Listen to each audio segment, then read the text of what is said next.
রাজা পরীক্ষিত এখানে অনুতপ্ত হয়ে বারবার প্রার্থনা করছে, হে গোবিন্দ, আমি যে ভুল করেছি, আমার এই ভুলের প্রায়শ্চিত্ত কিভাবে হবে, আমি এই ভুলের প্রায়শ্চিত্ত করতে চাই। আর এদিকে কিন্তু এই যে শৃঙ্গিমুনি ও বার্তা দিতে যাচ্ছে রাজা পরীক্ষিতকে, যে আজ হইতে সপ্তম দিবসে আপনার সর্পদংশনের মৃত্যু হবে। যখন রাজা পরীক্ষিতের নিকটে গেল, রাজা পরীক্ষিত কিন্তু পাদ্যার্ঘ্য প্রদান করে তাকে কিন্তু চরণ ধোয়াইয়ে পূজা দিয়ে সিংহাসনে বসিয়ে দিয়েছেন। বসিয়ে দেওয়ার পরে গিয়ে বলছেন যে আপনি কেন এখানে এসেছেন। তখন কিন্তু শৃঙ্গিমুনি বলছেন যে হে রাজন, আপনার সঙ্গে আমার দুটো কথা আছে। কি কথা? রাজন, আমি বুঝতে পারি নাই যে আমার দ্বারা এত বড় একটা ভুল হবে। সেও কিন্তু অনুতপ্ত হচ্ছে, আমি বুঝতে পারি নাই যে আমার দ্বারা এত বড় একটা ভুল হবে। কি? আপনার মতো এহেন একজন পুণ্যবান্ত ব্যক্তিকে বা ভক্তকে আমি বড় অভিশাপ দিয়ে ফেলেছি। কি অভিশাপ? আপনি আজ হয়তো সপ্তম দিবসে তক্ষক দংশনে মারা যাবেন, এই অভিশাপ দিয়েছি। তখন কিন্তু রাজা পরীক্ষিত বিন্দু মাত্র কষ্ট না পেয়ে বরঞ্চ হা কৃষ্ণ হা গোবিন্দ বলে ওই ভক্তকে জড়িয়ে ধরে তার চরণ কৃপা লাভ করলেন, তার চরণ ধরে অঙ্গে মাখলেন। কেন অঙ্গে মাখলেন? বললেন কি, একেই তো বলে সাধু। মহাপ্রভু বললেন কি, সাধু সঙ্গ সর্বশাস্ত্রে কয়, লব মাত্র সাধু সঙ্গ সর্বসিদ্ধি হয়। ভ্রমিতে ভ্রমিতে যদি কেউ সাধু সঙ্গ পায়, তবে সব কাজই কৃষ্ণকে ভজায়। রাজা পরীক্ষিতকে যখন ভাগবত আস্বাদন করাইতেছেন সুখদেব মুনি, তখন সেখানে কিন্তু 60,000 মুনি ঋষিগণ উপস্থিত। আমাদেরকে কিন্তু এখান থেকে বিষয়গুলো আস্বাদন করতে হবে। 60,000 মুনি ঋষি সম্মুখে উপস্থিত।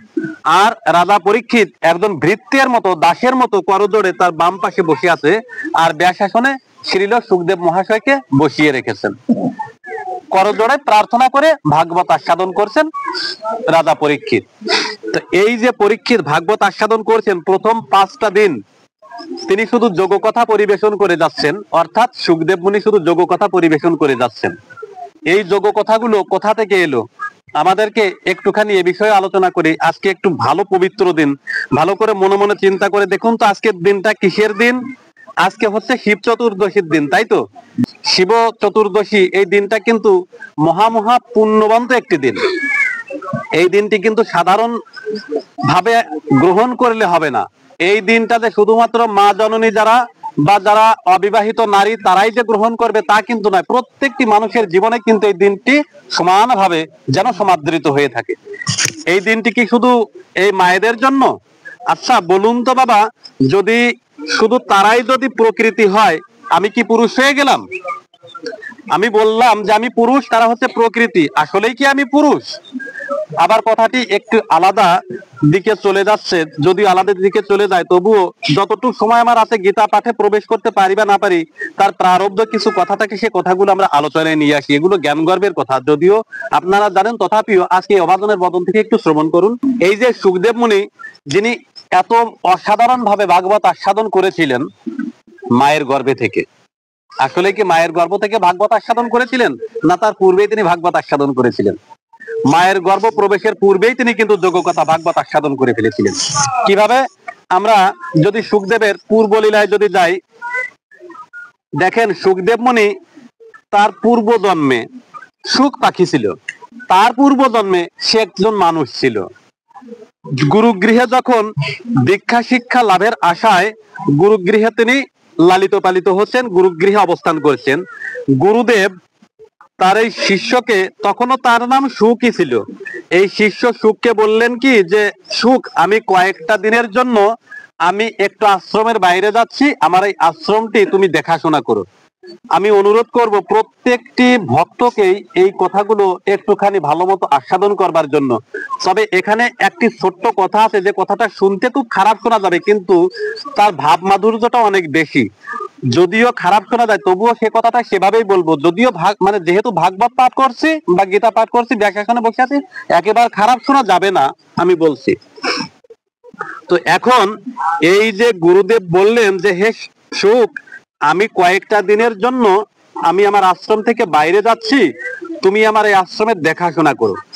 তা সুখ বললেন কি যে ঠিক আছে গুরুদেব, আমি আশ্রমের দেখাশোনা করব।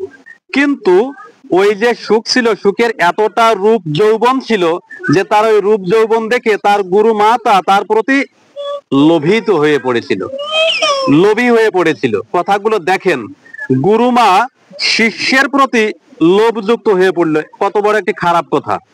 যখন শিষ্যের নিকট গিয়ে প্রার্থনা জানালো যে তুমি আমার সঙ্গে সঙ্গম করো, মিলিত হও, তখন কিন্তু বললেন কি সুখ যে মা তুমি হচ্ছে আমার মা, তোমার সঙ্গে তো আমার মিলন হতে পারে, কিন্তু কোন মিলন? বাৎসল্য প্রেমের মিলন হতে পারে। এখানে মিলন শব্দ কিন্তু একটা ভাবে আসে না, শান্ত দাস্য সখ্য বাৎসল্য মধুর। উনি চেয়েছিল মধুর মিলন হতে, আর এখানে সুখ বলছে না মা তোমার সঙ্গে, তুমি তো আমার গুরু মা, তোমার সঙ্গে আমার মিলন হয় শুধুমাত্র বাৎসল্য প্রেমের মিলন হয়। তুমি আমার মা, আমি তোমার কোলের সন্তান, এই মিলন যদি হয় তবেই সম্ভব। কিন্তু বলেছে না, রতিক ক্রীড়া করতে হবে। তখন কিন্তু সুখ বলেছিল মা এ কোনোদিনও সম্ভব নয়। সুখ পরিত্যাগ করলেন, যেটা কোনোদিন সম্ভব নয়। যখন পরিত্যাগ করলেন তখন কিন্তু ওই সুখের গুরুমা তিনি কিন্তু মনে মনে তীব্র বেদনা পেলেন এবং বললেন কি যে ঠিক আছে, এর শাস্তি আমি অবশ্যই তোমাকে দেব। যখন গুরুদেব গৃহে মানে আশ্রমে ফিরে আসছেন, দূর থেকেই দেখা গেল কি যে ওই যে গুরুদেব আসছেন আশ্রমের দিকে, এর মাঝখানে ওই যে সুখের গুরু মাতা অর্থাৎ গুরু পত্নী তিনি কি করেছেন, আশ্রমের সম্মুখে এসে বিবস্ত্র অবস্থায় শয়ন করে পড়ে আছেন, মানে মাটিতে শায়িত আছেন। এখন ওই গুরুদেব এসে যখন দেখলেন যে তার পত্নী বিবস্ত্র অবস্থায় মাটিতে শুয়ে আছে, এই ঘটনা দেখে তিনি ওই জল ছিটিয়ে তার সংজ্ঞা ফিরেলেন। আসলে এটা ছিল অভিনয়, ওই সুখকে সেখান থেকে শাস্তি দেবে, অভিশাপ দেওয়া হবে, তাই এটা ছিল গুরু মায়ের অভিনয়। তো যখন জল ছিটিয়ে দেওয়া হলো, জল ছিটিয়ে দেওয়ার পরে কি হলো, তার সংজ্ঞা ফিরে পেল। সংজ্ঞা ফিরে পেলে তখন সে হাউমাউ করে কেঁদে উঠে তার পতি মানে তার স্বামীর চরণ জড়িয়ে ধরে বলল কি যে তুমি উপযুক্ত সময়ে এসেছো, তুমি যদি এই উপযুক্ত সময়ে না আসতে না হয় আরো কি নাকি হয়ে যেত। সুখ আমার উপর বলাৎকার করেছে, মানে জোরপূর্বক আমাকে ক্ষতি করতে চেয়েছিল, আমার সতীত্ব হরণ করতে চেয়েছিল। এই কথা যখন বলা হলো, দেখেন গুরুদেবী বাবার কেমন, আমার এখানে খারাপ লাগে বাবা, গুরুদেবী বাবার কেমন। শাস্ত্রে বলা আছে বাবাজি একটু পূর্বে কিন্তু কীর্তন করে গেলেন, জীবেরও নিস্তার লাগি নন্দসুত হরি ধরাতে প্রকাশিলেন গুরুর উপধরি, মহিমাতে গুরু কৃষ্ণ তুল্য জানো, গুরু আজ্ঞা হৃদি তাই সত্য করি মানো, গুরু নিন্দা যথা হয় তথা না যাইবে, গুরু নিন্দুকের মুখ কভু না দেখিবে, কৃষ্ণ রুষ্ট হইলে গুরু রাখিবারে পারে, গুরু রুষ্টে কৃষ্ণ কবু না রাখেন তাহারে। তাহলে শিষ্যের প্রতি এত দায়িত্ব কেন চাপানো হচ্ছে? গুরুদেবের কি কোনো দায়িত্ব থাকতে পারে না এখানে? আজকে কেন আমার গুরুদেবের নিন্দা কথা আমার কানে আসবে? তাহলে আমার গুরুদেবের আচরণ কেন ভালো হলো না? আজকে যদি আমার গুরুদেবের নিন্দা কথা আমার কানে যদি পৌঁছায় তাহলে বোঝা যাবে আমার গুরুদেবের আচরণ কেন ভালো হলো না। গুরুদেব কে কে হতে পারেন? যার গুরুত্ব আছে, যিনি দশ ইন্দ্রিয় ষড়রিপুকে বশীভূত করতে পেরেছেন, যিনি জিতেন্দ্রীয় হতে পেরেছেন, তিনিই গুরু হওয়ার যোগ্যতা রাখেন।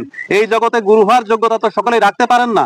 যদিও গুরুদেব বলে থাকেন যে শিষ্য মেলে ঘরে ঘরে, গুরু মেলে ভাগ্য বলে। এটা যে শুধু গুরু মেলে ভাগ্য বলে তাই নয়, গুরু মেলে ঘরে ঘরে, শিষ্য মেলে ভাগ্য বলে। বাবা আমি একজন শিষ্য, তবু আমি কথাটি বলছি। কথাটি আমার গুরুদেব বলে গিয়েছিলেন যে কমলেশ শোনো, গুরু মেলে ঘরে ঘরে, শিষ্য মেলে ভাগ্য বলে। কথাটি কেন বলছি? আমি তোমাকে দীক্ষা দিয়ে যাচ্ছি, আমি তোমাকে দীক্ষা না দিলেও তুমি অন্য একজন গুরুদেবের সান্নিকটে গিয়ে দীক্ষা নিতে পারতে, কিন্তু এইরকম হাজার হাজার গুরুদেব যেমন সামনে বাঁধে, হাজার হাজার শিষ্য সামনে বাঁধে, কিন্তু ভগবান শ্রীকৃষ্ণ যেমন অর্জুনের জীবনে সৎ গুরু হয়ে এসেছিলেন, আর অর্জুন যেমন সঠিক শিষ্য হয়ে এসেছিলেন, এই রকম গুরু শিষ্য কজন পাওয়া যায়? এই যে সুখদেব যে গুরুদেবের শিষ্য, এই রকম গুরুদেব কজনকে পাওয়া যায়? আর শ্রীমান মহাপ্রভু যেমন আমাদের জীবনে আজ তো গুরু হয়ে এসেছেন, তাই না? শ্রীমান মহাপ্রভু তিনি যখন তার শিষ্য শাবক তৈরি করেছেন, তিনি যেমন গুরু হয়ে এসেছিলেন এবং তার অনুগত শিষ্যগণ বা ভক্তগণ যেমন অনুগত হয়েছিলেন, এরকম শিষ্য এবং গুরু কোথায় পাওয়া যায়? মানে কোটিতে কোটিতে গুটি পাওয়া যায়। হয়তো যদি আমাদের বাংলাদেশে আজ 18 কোটি লোক আছে, একজন দুজন বা 8 জন কিংবা 18 জন থাকলেও থাকতে পারে, নাও পারে। সঠিক গুরু সঠিক শিষ্য এক্ষুনি আমরা যদি দেখতে পাই, দেখা যায় যে গুরুদেব এবং শিষ্যের মধ্যে অনেক ভেদাল আছে। আমি কমলেশ সাথে ব্যাসাসনে বসে গীতা পাঠ করছি, কথাটি বলতে বড় লজ্জা হয়। আপনারা আমাকে কতটুকু চিনেন বা জানেন? আপনাদের সামনে বসে দুটো ভালো ভালো কথা বলে দেয়, মিষ্টি মিষ্টি কথা বলে দেয়, একটু পরে ভক্ত কথা বলে আমরা কান্নাকাটি করবো, বলবে যে কমলেশ নিতান্তই ভালো ছেলে। কিন্তু কতটুকু আমাকে চেনেন? আসলে আমি যদি আমাকে না চিনি, আপনি আমাকে কতটুকু চিনবেন? আমি যদি সঠিক হয়ে থাকি তবেই আমি ভালো, আমি যদি সঠিক না হয়ে থাকি আমি ভালো না। এই যে আমি সঠিক হলাম কি না, বিচারটা কোথায় দেব? আমার বিবেকের কাছে, যে আমি আসলে কি সঠিক, আমার মনের কাছে বিচার দেব। একমাত্র পৃথিবীতে নিজের বিবেকই আছে সর্বশ্রেষ্ঠ বিচারক। তা দেখেন যে কথা বলতে যাচ্ছি, গুরুদেবী বা কেমন, ভালো মন্দ না জেনে নিজের স্ত্রীর কথায়, যদিও সে পতিব্রতা রমণী হলো, তবুও শিষ্যকে তো সে নিজে হাতে লালন পালন করেছে। ভালো মন্দ না জেনে সুখদেবকে অভিশাপ দিলেন যে সুখ, তুমি যে কর্ম করেছো আমি তোমাকে অভিশাপ দিলাম, তুমি এতটা নিম্নমানের কাজ করলে তোমাকে নিম্নজনিতে জন্মগ্রহণ করতে হবে, তোমাকে সুখ পাখি হয়ে জন্ম নিতে হবে। সারাটা দিন তুমি দিনের আলো দেখতে পাবে না, সারাটা রাত তোমাকে চোখ মেলে তাকিয়ে থাকতে হবে, সুখ পাখি হয়ে জন্ম নিতে হবে। যখন এই কথা বলা হলে কিন্তু তখন সুখ কিন্তু মর্মবেদনায় ভেঙে পড়েছে। বারবার গুরুদেবের চরণ জড়িয়ে ধরে কাকুতি মিনতি করছে, প্রভু আপনি কি শুনেছেন বা কি বলে আমাকে অভিশাপ দিয়েছেন আমি জানি না, তবে যদি কোনো খারাপ অভিযোগ যদি আমাকে দিয়ে থাকেন তাহলে মিথ্যা অভিযোগ দিচ্ছেন। আমি গুরুমায়ের সঙ্গে এ কর্ম করতে পারি না। গুরুমা ভুল বলেছেন, আপনাকে ভুল বোঝানো হয়েছে। আমি নিতান্তই আপনার শিষ্য ছিলাম, আপনার চরণের প্রতি, মায়ের চরণের প্রতি আমার নিতান্ত অসাধারণ ভক্তি ছিল, এখনো আছে। গুরুদেব, তো আপনি তো অভিশাপ দিয়েই ফেলেছেন, আপনার অভিশাপ তো ব্রহ্মবাক্য, আপনার মুখানিসৃত বাণী তো ব্রহ্মবাক্য, এই অভিশাপ ফলবে এবং খুব দ্রুত গতিতে ফলবে, সেটা আমি জানি। তো আপনি দয়া করে আমাকে একটুখানি আশীর্বাদ করুন, আমার এই জন্মের স্মৃতিটা যেন ধরা থাকে, এইটুকু আশীর্বাদ করুন। এখন গুরুদেব বারবার ভর্ৎসনা করে দূরে সরিয়ে দিচ্ছে। যখন দূরে সরিয়ে দিচ্ছে আর সুখদেব এসে গুরুদেবের চরণ জড়িয়ে ধরে নয়ন জলে ভাসিয়ে দিচ্ছে, গুরুদেবের চরণ ধুয়ে দিচ্ছে, তখন গুরুদেব মনে মনে চিন্তা করলো, তাই তো বলা আছে, সাধুর দর্শনে যায় মনের ময়লা, পরশনে হয় প্রেম তরঙ্গ। এখানে কিন্তু শিষ্য প্রকৃত পক্ষেই মহৎ সাধু ছিলেন, এবং তার স্পর্শ যখন বারবার গুরুদেবের শ্রী চরণে এসে পড়ছে তখন কিন্তু গুরুদেবের মনটাও কোমল হয়ে গেছে। গুরুদেব তখন মনে মনে চিন্তা করলেন, তাই তো সুখদেব সুখ এত ভাবে বলছে, আমি দেখি আসল ঘটনাটি কি ছিল। তখন কিন্তু উনি ধ্যানস্থ হলেন। ধ্যানস্থ হয়ে দেখলেন কি যে আসলে সুখ 100% খাঁটি, ও শতভাগ ভালো ছিল না তার সহধর্মিনী।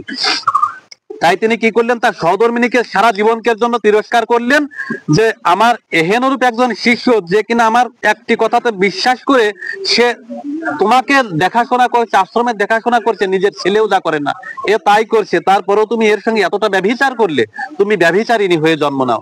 আর সুখ, আমি তো তোমাকে অভিশাপ দিয়েছি বাবা, তুমি তো নিরপরাধ ব্যক্তি, কিন্তু আমি তোমাকে অভিশাপ দিয়েছি, এখন অভিশাপ তো আর ফিরিয়ে নিতে পারবো না, তো তোমার জীবনের একটি উন্নতি যাতে সাধন হয় আমি তোমাকে সেই আশীর্বাদ করি। তোমার এই জীবনের যে স্মৃতি, এই স্মৃতিটা তোমার ধরা থাকবে, আশীর্বাদ দিচ্ছি। আর মুক্তির একটি উপায় বলছি বাবা, তুমি এইখান থেকে যে তুমি নৈমিষ কাননে চলে যাও, সেখানে গিয়ে একটা বেল বৃক্ষ আছে, আমরা কিন্তু অনেক সময় দেখি যে ওই বট গাছের কথা বলা থাকে, কিন্তু না, সরাসরি বেল গাছের কথা বলা আছে ভাগবতে, যে তুমি দেখো বেল গাছে গিয়ে বসবে, সেই বেল গাছে দৈব চক্রে হর পার্বতী এসে যেদিন যোগ কথা বলবে, তুমি সেই যোগ কথাগুলো শ্রবণ করো, তোমার এই জন্ম থেকে তুমি মুক্তি পাবে। আজ কিন্তু সেই একটা দিন, যে পবিত্র দিনে এই হর পার্বতী এসে সুখদেবকে উদ্ধার করলেন। সেখানে শাস্ত্রে বলা আছে, কৃষ্ণ যদি কৃপা করেন কোন ভাগ্যবানে, গুরু অন্তর্যামী রূপে শিখান আপন।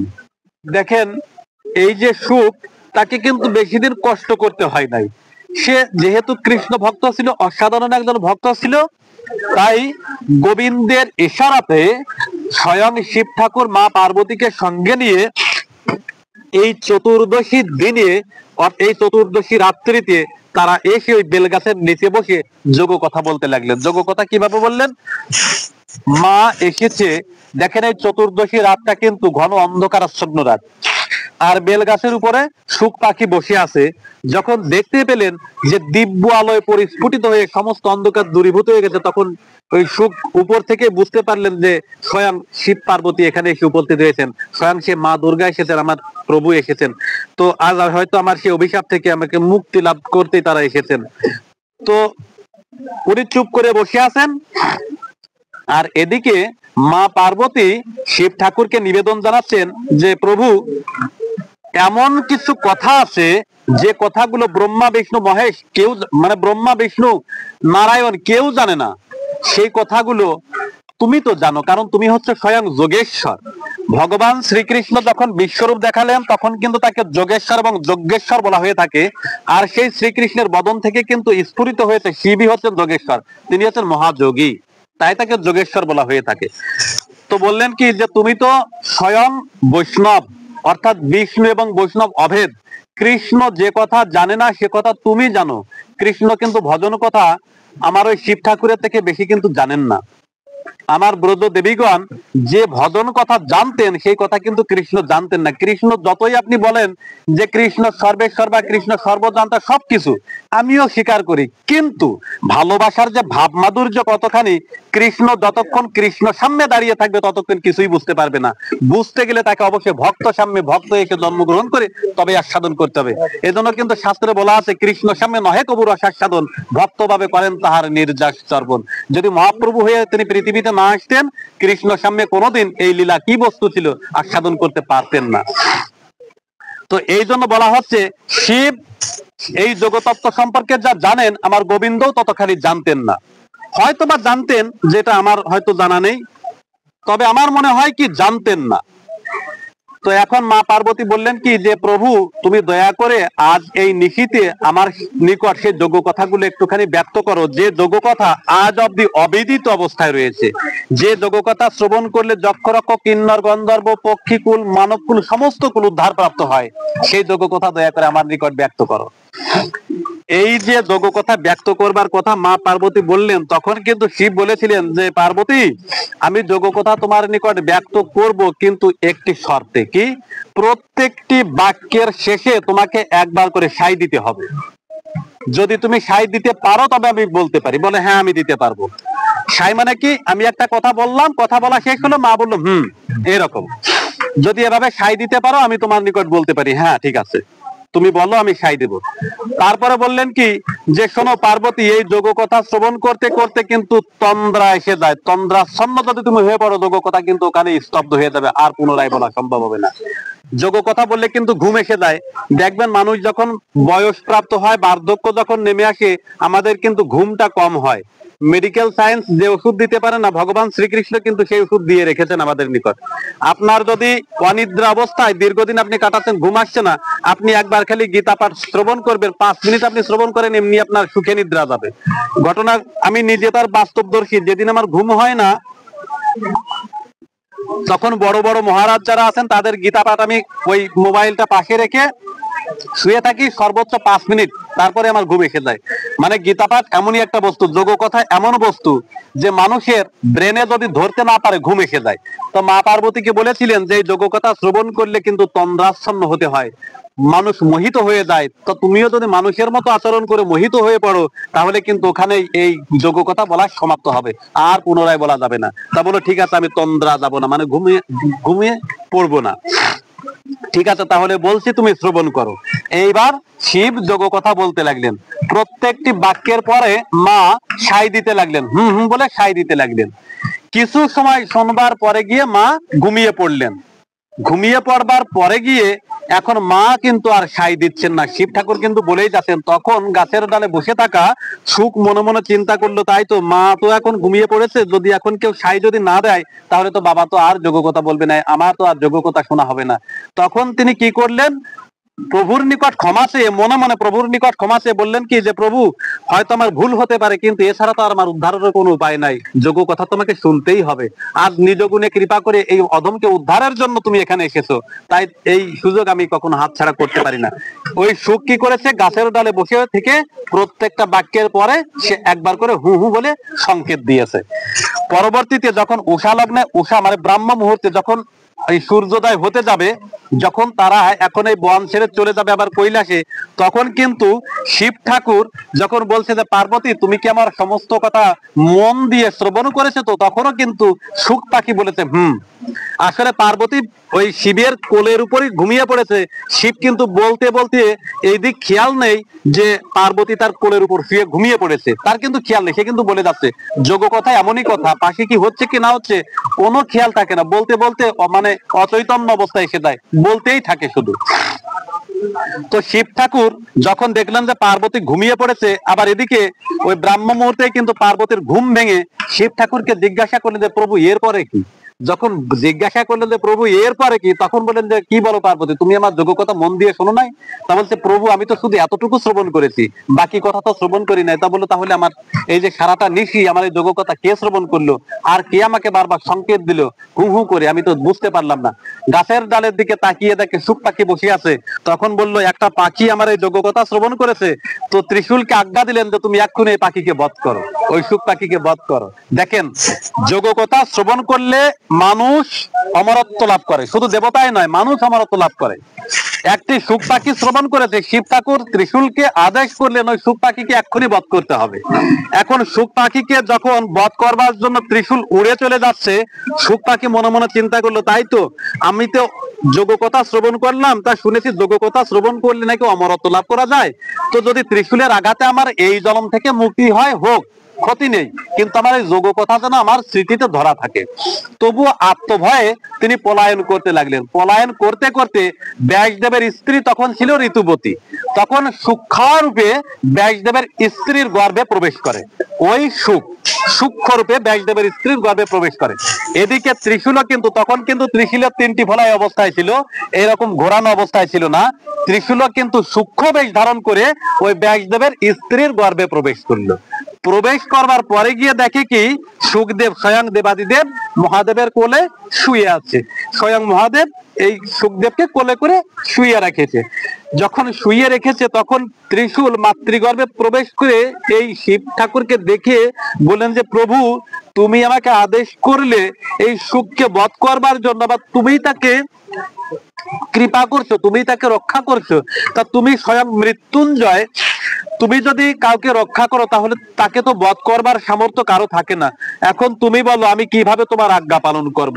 তখন শিব ঠাকুর কিন্তু বলেছিলেন যে শোনো ত্রিশূল, তুমি এটা কি কখনো অনুভব করতে পারলে না যে যোগ্য কথা এই সুখ শ্রবণ করেছে, যোগ্য কথা শ্রবণ করলে মানুষ পর্যন্ত মানে যক্ষ রক্ষক কিন্নর গন্ধর্ব যেই শ্রবণ করুক না কেন সেই অমরত্ব লাভ করে যায়, তুমি কি করে একে বধ করবে, তাকে তো স্বয়ং আমি রক্ষা করে থাকি, তাই তুমি এখন এখান থেকে ফিরে চলে যাও। তখন কিন্তু ত্রিশূল কথা বলেছিল যে প্রভু আমি তো ফিরে যাব, আমি একবার সূক্ষ্মরূপে মাতৃগর্ভে প্রবেশ করেছি, এখন যদি মাতৃদ্বার দিয়ে আমি যদি ফিরে চলে যাই মাতৃবধের অপরাধী হব আমি, তাই তুমি কৃপা করে আমার এই শুল দুটাকে তুমি চাপ দিয়ে বাঁকা করে দাও যেন মায়ের মাতৃদ্বার থেকে আমি বের হতে পারি। তখন কিন্তু শিব ঠাকুর ত্রিশূলের সেই ফলা দুটো বাকি যে শুলটা থাকে ওই শুল দুটাকে চাপ দিয়ে যখন বাঁকা করে ঘুরিয়ে দেয় তখন কিন্তু তিনি মাতৃগর্ভ থেকে বের হয়ে এলেন। এই সুখ শিবের কোলেই কিন্তু শুয়েছিলেন। দীর্ঘ 16টি বৎসর ধরে তিনি মাতৃগর্ভে অবস্থান করছেন এবং তিনি যে যোগ্য কথা শ্রবণ করেছেন সেই যোগ্য কথা তিনি ব্যতীত জগতে আর কেউ কোনোদিন জানতে পারেন নাই, এমনকি ব্যাসদেবের লেখনীতেও সেই যোগ্য কথা আসে নাই। বলা হয়েছিল নৈমিষকাননে বসে শিব ঠাকুর বলেছিলেন পার্বতী মায়ের কাছে, উনি ভাগ্যক্রমে শ্রবণ করেছিলেন গুরুদেবের কৃপাতে, সেই কথা নিজের মেমোরিতে রেখে দিয়ে মাতৃগর্ভে 16টি বৎসর ধরে অবস্থান করছে। আগেই বলা হয়েছিল যে ব্যক্তির যোগ্য কথা শ্রবণ করে সে যেখানে অবস্থান করবে যদি মাতৃগর্ভে থাকে সে মাও অমর হবে। আমরা অনেক সময় বলে থাকি যে 16 বছর বয়সের যদি কোনো যুবক মাতৃগর্ভে অবস্থান করে সেই মা কি করে জীবিত হয়ে থাকে, ওই ব্যক্তি শুধু মায়ের গর্ভে নয় যার গর্ভে থাকুক না কেন, শুধু 16 বছর নয় যদি 32 বছর পর্যন্ত মায়ের গর্ভে থাকতো ওই মা এবং ওই সন্তানের কোনো ক্ষতিগ্রস্ত হতো না, ও যেখানে যেখানে যাবে সেখানে সেখানে অমরত্ব লাভ হবে। সেই অমরত্ব বস্তু যখন রাজা পরীক্ষিতের নিকট অসীম কৃপা করে তিনি যখন পরিবেশন করতে যাচ্ছেন তখন কিন্তু দীর্ঘ 5টি দিন ধরে তিনি এই যোগ্য কথা পরিবেশন করেছিলেন। আমি কিন্তু পুনরায় আমার সেই আলোচনায় ফিরে এসেছি। জয় জয় শ্রী গুরু বন্দে নিতাই।